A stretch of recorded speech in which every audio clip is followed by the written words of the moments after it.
My brother was killed, mates. It's really hard to make this video, but I just had to because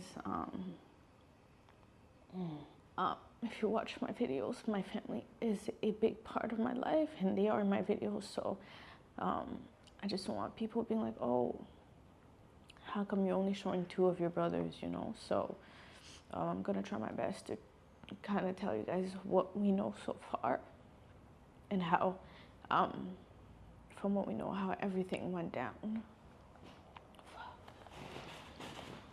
Oh my God, it's gonna be so hard. A couple of weeks ago, my dad called me and he, in the middle of the night, he told me, he was very calm on the phone. He just told me that apparently my brother's name was Tajiri. We called him Pat. We all have little nicknames in my family and his was Pat. He said that he was crossing the road with our cousin. They went to this little village that my dad does help out, and with everything going on in Congo right now, my brother wanted to be with his wife to make sure that when she comes to Canada, you know, she comes safely and everything as well. So he went there to be with her and then to come back with her. So my dad called me and he said that Pat was crossing the bridge and the bridge fell. They're looking for his body, but they haven't found it.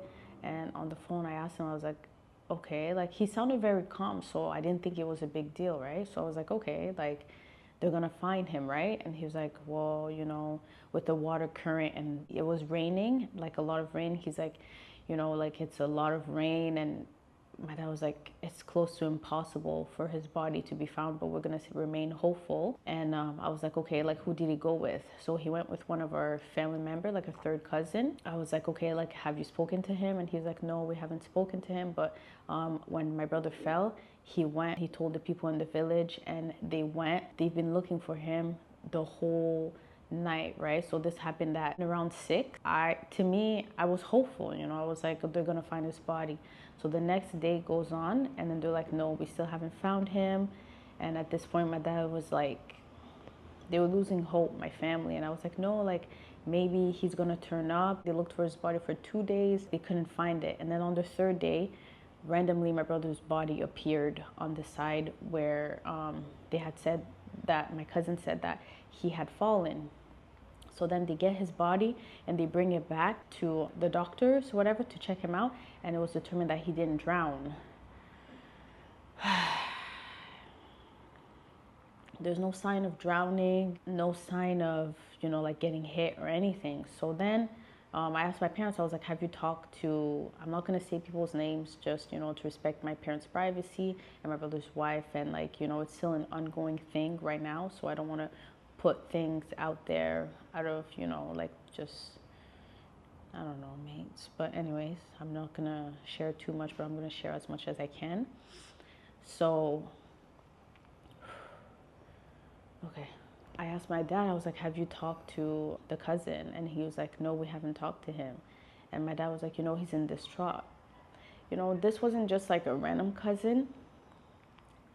This was, you know, my dad watched him grow up. When he got married, my dad helped with the diary. When he needed new floors in his house, my dad paid for that. Like, this was, you know, like a very big person in our lives, in my parents' life and in my brother's life. They said that they had arrested him because there's no sign of drowning and what he said didn't make sense. So apparently first the town that he went to, the little village, he said that there's an old man that fell and drowned in the river.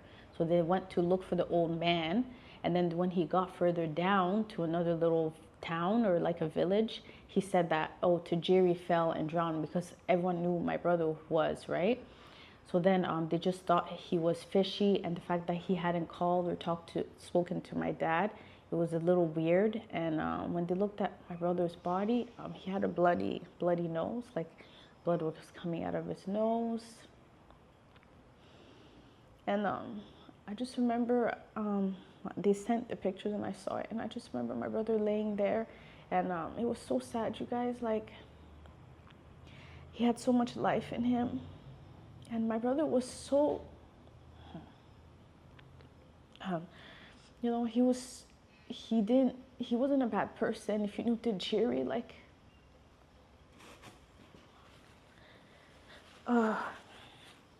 he He would was, always diffuse situations, and he yeah. was a man of his word. He would always do what he says.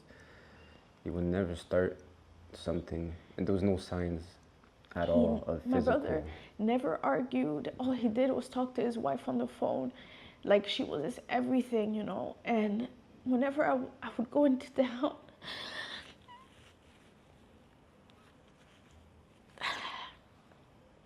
he always made plans to come see me in Ottawa. And growing up, me and him were really close. He was my best friend. Like, oh my God. I remember when he started kindergarten, I made sure that he was happy at school. I walked him to school all the time. I would always go check on him at lunch. I literally spent my childhood just watching over him, making sure that he was happy and he was good, and we would send each other memes every day. So I remember I thought it was so weird that day that I sent him a meme, and I told him I got Disney Plus for him because he loved watching, you know, cartoons and, you know, like animes and stuff, and like reading books. And I remember I got Disney Plus for him so that he can watch the shows. And I remember I messaged him. I was like, "Hey, I got Disney Plus for you and your wife. You guys can watch." And he didn't answer my message, and that was so weird to me, because we literally talked every day. We would send each other memes, and yeah, my cousin killed him, guys. Don't even know the reason, or how, or why, or nothing. He had him. He took his body, and for 2 days, made trying to get money. That's what they're saying over there. It was for money, because they were gonna go look at like land or something like that, and he had told my brother to bring some money. But my brother, he's not dumb, you know. He didn't bring it, and they couldn't find his body for 2 days. So people are saying he had him locked up somewhere, trying to get him to get the money, guys. It just makes me so, I'm just so heartbroken, because how can you be so mean? How can you just take someone's life because of money? Like, and this was a family member, you know? And that day when he was supposed to go with my cousin, his wife, she had a bad feeling, and she told him, "Hey, I don't think you should go. Something doesn't feel right." My brother was like, "Oh, it's fine. You know, I'm going with such and such. Like, if it's going to be good, like, don't worry about it." And then, like, he never came back. It's just horrible. His wife's been fainting. She hasn't been eating. And I'm really worried for her. She's in good hands right now. She's been taking medication. Like, she's okay, you guys. For those who don't know, there's actually war going on in certain parts of Congo. Due to that, the jails, there's no justice system right now. Everything is uncertain. There's war going on, and it's just, he left jail. He went back to where my family, the town that I'm from, and he was supposed to speak to my parents, but he fled. Like, he ran away with some help from his family members, so he just escaped, you know. And it just sucks, because like, we're never gonna know why would he do that. We're never gonna know the truth. And my brother was so loved where we were from. Like, it was just such a shock, you know. And I just feel so drained. I feel so tired. I can't believe it. He didn't deserve, no one deserves that. But it's just, Pat was so kind, guys.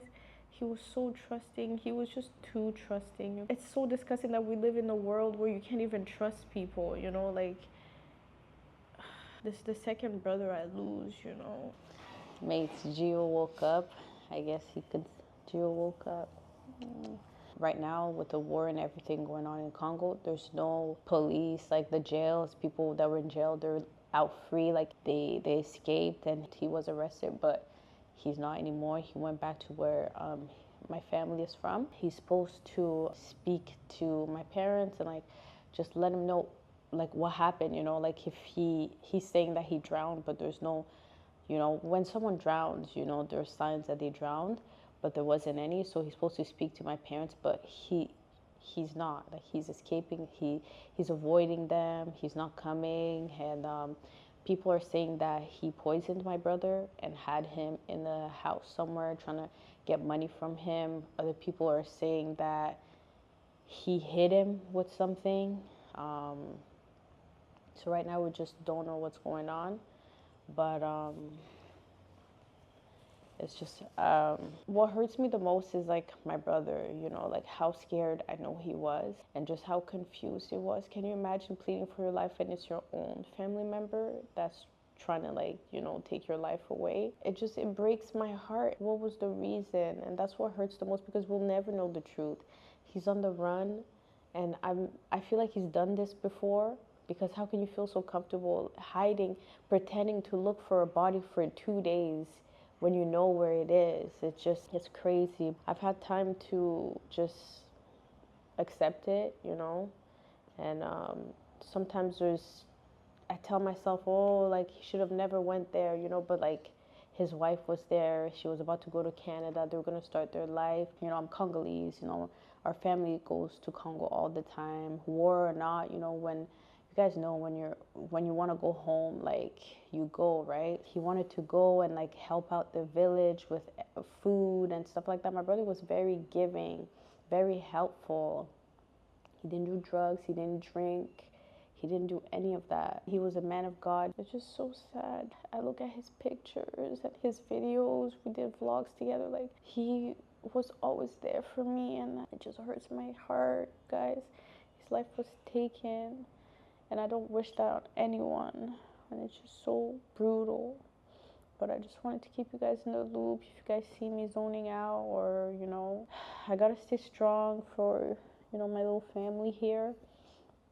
And it is what it is. It's okay, Gio.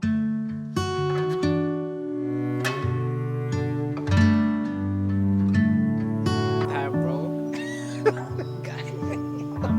Oh my goodness.